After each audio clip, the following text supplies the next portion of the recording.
Assalamualaikum warahmatullahi wabarakatuh. Halo, ketemu lagi sama aku, Yayumul Umroh. Tentunya kali ini aku bakal sharing-sharing ke teman semua tentang salah satu masalah yang sama aku dianggap penting. Coba teman-teman ada yang tahu nggak kali ini aku mau bahas apa?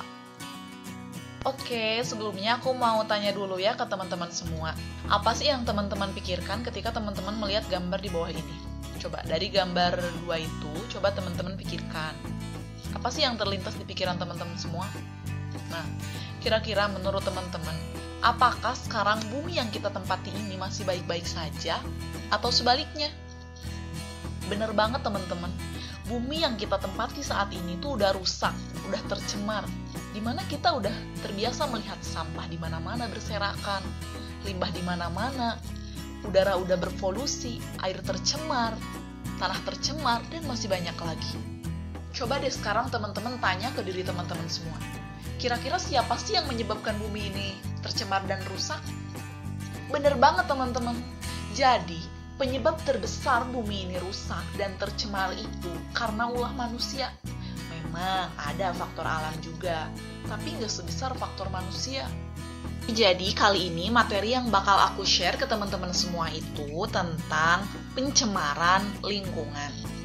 Pencemaran lingkungan adalah masuknya atau dimasukkannya makhluk hidup, zat, energi, dan atau komponen lain ke dalam lingkungan oleh kegiatan manusia atau proses alam, sehingga kualitasnya turun sampai ke tingkat tertentu, yang menyebabkan lingkungan hidup tidak dapat berfungsi sesuai dengan peruntukannya. Oke teman-teman, jadi umumnya pencemaran itu disebabkan oleh kegiatan manusia dalam pemenuhan kebutuhan hidupnya. Contohnya dalam bidang industri. Nah, selain menghasilkan produk untuk kebutuhan, juga menghasilkan limbah. Jadi teman-teman, pencemaran itu dibedakan menjadi 3. Ada pencemaran udara, ada pencemaran air, ada pencemaran tanah. Yang ke-1 yaitu aku mau bahas tentang pencemaran udara. Jadi bahwasannya udara yang berkualitas baik adalah udara yang belum tercemar. Ciri-cirinya apa aja? Yang ke-1 tidak berbau, yang kedua terasa segar, dan yang ketiga terasa ringan saat dihirup. Jadi pencemaran udara itu terjadi karena masuknya polutan ataupun benda-benda yang menyebabkan pencemaran ke dalam atmosfer, sehingga udara menjadi tidak segar, berbau, dan sebagainya. Pencemaran udara bisa terjadi dari berbagai hal seperti dari asap industri, terus transportasi, dan selain itu ada juga yang disebabkan oleh alam seperti kebakaran hutan, nantinya kan ada asap-asap tuh. Terus ada juga karena gunung meletus. Selain itu ya teman-teman, semakin sempitnya lahan hijau khususnya di perkotaan itu juga menyebabkan pencemaran udara. Lalu bagaimana cara penanganan dan penanggulangannya? Hal kecil sebagai penanganan dan penanggulangan terkait pencemaran udara yang bisa teman-teman lakukan yaitu 1. Mengurangi penggunaan kendaraan bermotor. Yang kedua, menanam pohon.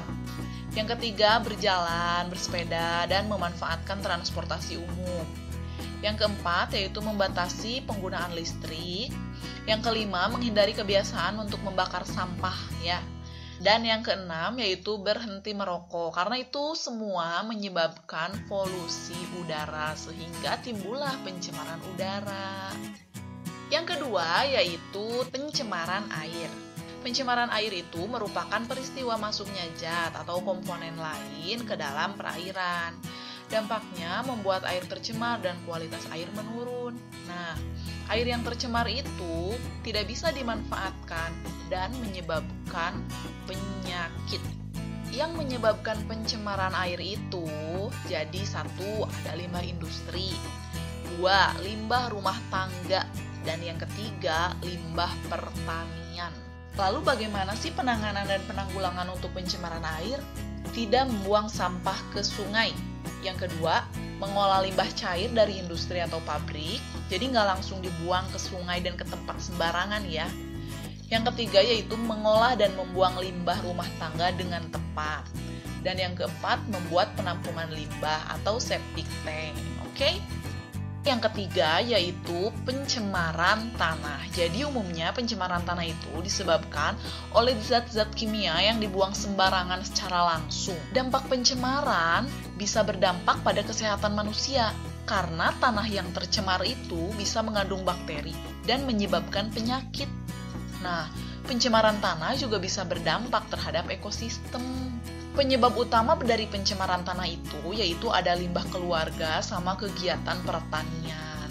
Penanganan dan penanggulangan pencemaran tanah itu bisa dilakukan dengan melakukan 3R, reduce, reuse, sama recycle. Yang kedua yaitu melakukan reboisasi, ini penting banget ya. Yang ketiga yaitu mengurangi pestisida secara berlebihan. Yang keempat, membeli produk yang ramah lingkungan, gak usah pakai plastik-plastik, kan masih ada yang ramah lingkungan. Dan yang kelima, tidak membuang limbah sembarangan. Ini apa-apa dibuang ke sungai, apa-apa dibuang ke tanah. Alhamdulillahirrahmanirrahim. Mungkin itu ya teman-teman, sedikit sharing dari aku. Semoga bisa bermanfaat, terutama untuk aku dan juga untuk teman-teman semua. Nah sekarang aku mau bacain salah satu quotes-nya dari Mahatma Gandhi, yaitu bumi ini cukup untuk 7 generasi, namun tidak akan pernah cukup untuk 7 orang yang serakah. Wassalamualaikum warahmatullahi wabarakatuh. Bye-bye.